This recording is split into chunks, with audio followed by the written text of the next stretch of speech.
अस्सलाम वालेकुम स्टूडेंट्स, उम्मीद करती हूँ आप सब खैरियत से होंगे। ज़ूम ऑनलाइन क्लास में आपको वेलकम। आज का हमारा टॉपिक जो है वो ग्रामर से मुतालिक है। आज हम सीखेंगे, पहले हमने ग्रामर में कहानी लिखनी सीखी थी और आज हम दरख्वास्त लिखना सीखेंगे। और दरख्वास्त आप लोगों ने क्लास में की भी हुई है, बीमारी की दरख्वास्त आप लोगों ने की है। आज हम प्रिंसिपल साहिबा के नाम ज़रूरी काम की दरख्वास्त सीखेंगे। ये हमारा लेक्चर नंबर 10 है। और दरख्वास्त लिखने के सिखाने से पहले चंद हदायत आपको बताना चाहती हूँ कि दरख्वास्त क्यों लिखी जाती है और दरख्वास्त लिखने का मकसद क्या है और दरख्वास्त को लिखने का तरीका क्या है। तो ये सारी चीज़ें हम जो है वो अभी सीखेंगे। सबसे पहले हैं नंबर 1 है कि दरख्वास्त कहते किसे हैं, दरख्वास्त है क्या। दरख्वास्त वो ख़त है जो एक सरकारी मुलाजिम या आम शहरी किसी अफसर को भेजता है। तो जैसे आपको पता है कि लेटर आप लोग लिखते हो, तो लेटर अपने दोस्त को, अम्मी को, अब्बू को, बड़े भाई को, चचा को, मामू को, अम्मी को, तो ये लेटर जो हम लिखते हैं, ख़त जो हम लिखते हैं, तो ये हम अपना पैगाम जो है वो उस शख्स को पहुंचा रहे होते हैं। तो दरख्वास्त भी उससे मिलती जुलती है, लेकिन ये दरख्वास्त जो है ये आम लोगों के पास नहीं, बल्कि सरकारी मुलाजिम या आम शहरी जो है वो किसी सरकारी मुलाजिम या अफसर को जब कुछ ख़त लिखता है तो उसे कहते हैं दरख्वास्त।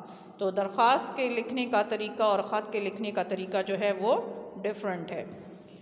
अब हदायत में हम देखेंगे, पहली हदायत है सरकारी अफसरान या ओहदादारान को उनके अलकाब और आदाब के साथ मुखातिब किया जाता है कि सबसे पहले जो है जिसको हम ख़त लिखते हैं, दरख्वास्त लिखते हैं, उसके लिए हमने जो ओहदा है उसके ओहदे के बारे में हम लिखते हैं। जैसे कि मैंने यहाँ पे आपको नज़र आ रहा है कि मैंने लिखा है बाखिदमत जनाब सुपरिटेंडेंट साहब रेलवे ऑफिस लाहौर। तो सुपरिटेंडेंट साहब जो, अगर हमें ओहदे का पता है, उनका मालूम है, तो तब ही हम उस दरख्वास्त का पैटर्न जो है वो सही लिख पाते हैं। लेकिन हमें तो अभी आप अभी छोटे हो तो आप लोगों को तो अभी इस चीज़ की ज़रूरत नहीं है। ये जब आप बड़ी क्लासेस में जाएंगे तो तब आप ये काम करेंगे। तो अभी हमारा मकसद क्या है दरख्वास्त सिखाने का, कि अगर आप बीमार हो जाते हैं या घर में आपको कोई ज़रूरी काम है तो आप अपने प्रिंसिपल को किस तरह दरख्वास्त लिखेंगे। तो हमारा काम जो है वो प्रिंसिपल तक है, क्योंकि हमारा जो सबसे बड़ा ओहदा जो है हमारे स्कूल में क्या है, प्रिंसिपल हैं। तो हम उनको किस तरह दरख्वास्त लिखेंगे। सबसे पहले है नंबर 2 पे देखें हदायत, जिस अफसर को दरख्वास्त भेजनी हो सबसे पहले उसका ओहदा और पता मालूम हो। जैसे मैंने अभी बताया कि जब तक आपको उनका ओहदा और एड्रेस नहीं पता होगा तो आप दरख्वास्त सही नहीं लिख सकते। कि आप ऊपर हेडिंग कुछ दे दें, जैसे आपने एप्लीकेशन भेजनी है रेलवे ऑफिस में जो अभी मैंने बताया, और आप लिख देते हैं बाखिदमत जनाब प्रिंसिपल साहिबा, तो वो तो रॉन्ग हो जाएगी। तो इसलिए हमें पहले उनका ओहदा और एड्रेस पता मालूम होना चाहिए, तभी हमारी दरख्वास्त दुरुस्त हो सकती है। नंबर 3 पॉइंट है हमारे पास, दूसरी सतर के शुरू या दरमियान में जनाब आली या जनाब आलिया के अल्फाज लिखने चाहिए। जनाब आलिया हम कब इस्तेमाल करते हैं, मुज़क्कर के लिए, और जनाब आलिया हम मुअन्नस के लिए। अगर कोई अफसर जो है वो मुअन्नस है तो हम जनाब आलिया लिखेंगे, और अगर कोई अफसर या ओहदादारान जो है वो मुज़क्कर है तो हम उसके लिए जनाब आली लिखेंगे। जैसे अभी मैंने ये खाके में आपको बताती हूँ, सबसे पहले मैंने क्या लिखा है, बाखिदमत जनाब प्रिंसिपल साहिबा। तो अब मुझे पता है कि हमारे स्कूल में सबसे बड़ा जो है वो, जिनको हम एप्लीकेशन लिखते हैं, जिनको मालूम है, तो हम उनके ओहदे के बारे में जानते हैं कि प्रिंसिपल साहिबा, और किस स्कूल की प्रिंसिपल हैं वो भी हमें पता होना चाहिए, पता मालूम होना चाहिए। यानी कि ओहदे का हमें पता चल गया प्रिंसिपल साहिबा, अब हमें एड्रेस का पता होना चाहिए।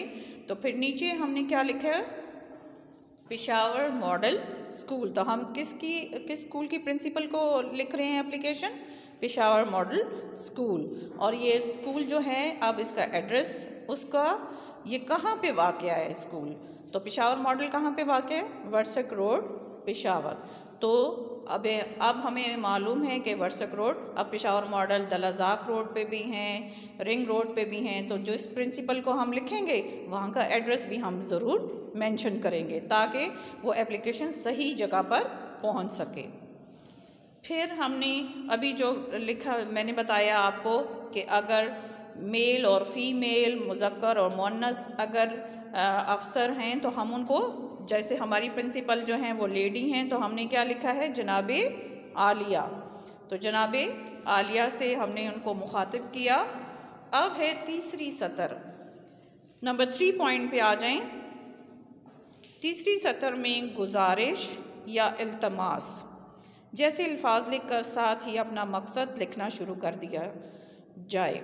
अब क्या होगा, क्या हमें तीसरी जो है उस लाइन में, तीसरी लाइन हमारे पास यह है कि मौदबाना गुजारिश है कि ये वाला के इस्तेमाल होगा जो दो जुमलों को आपस में मिलाता है। फिर नंबर 4 है, नफ्स मज़मून साफ़ और वाज़िया हो, जो कुछ लिखा जाए वो अदब और एहतराम के साथ लिखा जाए। नफ्स मज़मून यानी कि अंदर जो आप बीमारी की दरख्वास्त लिख रहे हैं, ज़रूरी काम की दरख्वास्त लिख रहे हैं या बस में जाने की दरख्वास्त लिख रहे हैं, तो वो मज़मून जो है वो साफ़ और वाज़िया होना चाहिए और उसमें भी अदब और एहतराम का ख्याल रखा जाए। लास्ट है, ख़ात्मे पर नई सतर में अलार्स या दरख्वास्त गुजार के अल्फाज लिख कर नीचे अपना पता, नाम और पता लिखना चाहिए और साथ ही तारीख़ भी।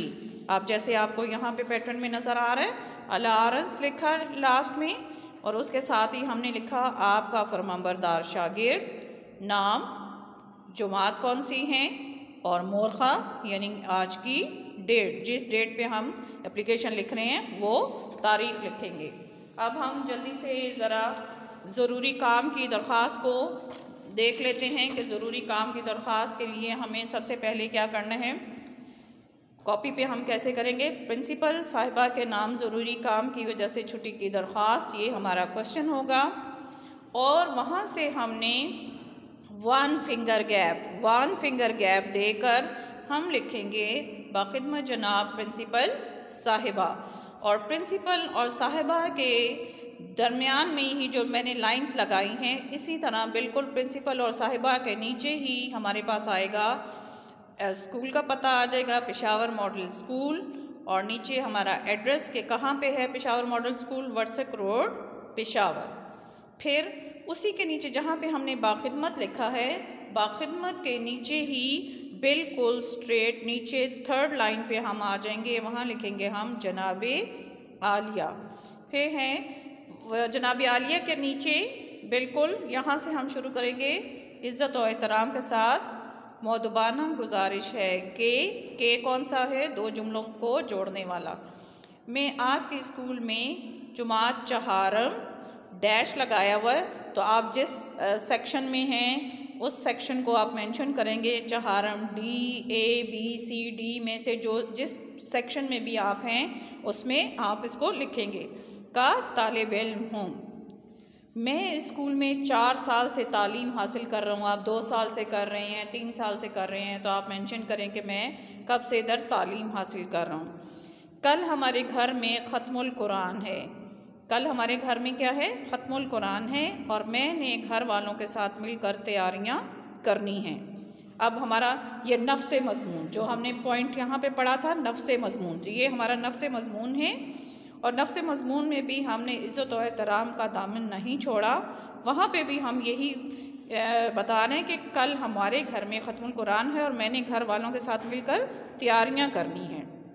घर में मेहमानों की आमद शुरू है, जिसकी वजह से मैं स्कूल हाजिर नहीं हो सकता। अब फिर इज़्ज़त के तौर पे हम क्या अल्फाज यूज़ कर रहे हैं, बराए मेहरबानी। तो बराए मेहरबानी मुझे एक यौम की छुट्टी अनायत फ़रमाएँ।